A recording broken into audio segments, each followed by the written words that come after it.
जिस स्थान पर चंद्रयान-3 का मून लैंडर उतरा है, अब उस पॉइंट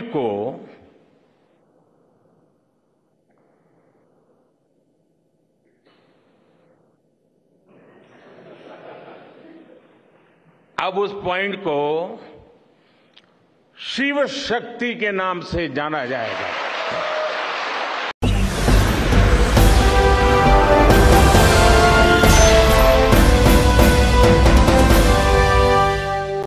भारत के वज़ीर-ए-आज़म नरेंद्र मोदी ने आज इसरो के साइंसदानों को मुबारकबाद देने के लिए बेंगलुरु में रोड शो करते हुए इसरो के कंट्रोल कमांडिंग सेंटर पहुंचे।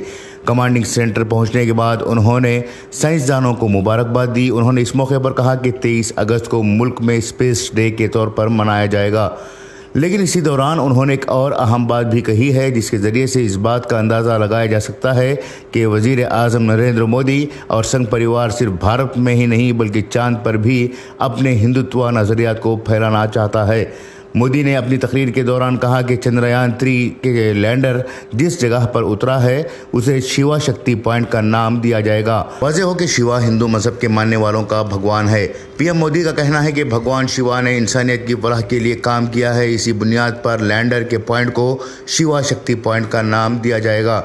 मजीद उन्होंने कहा कि चंद्रयान-2 मिशन भले ही नाकाम हुआ हो, मगर वो चंद्रयान-3 के लिए एक मिसाल बना है। इस वजह से जिस मुकाम पर चंद्रयान-2 का क्रैश हुआ था उस मुकाम को तिरंगा पॉइंट कहा जाएगा। इस मुल्क के हर घर में हमारी हुकूमत आने के बाद घर घर तिरंगा लहराया जा रहा है। इस वजह से भी इस पॉइंट को तिरंगा पॉइंट कहना मुनासिब होगा।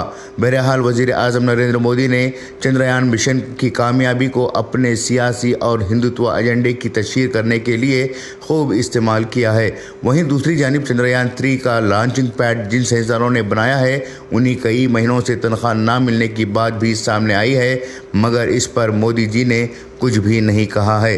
ब्यूरो रिपोर्ट, इनकलाब न्यूज़, बेंगलुरु।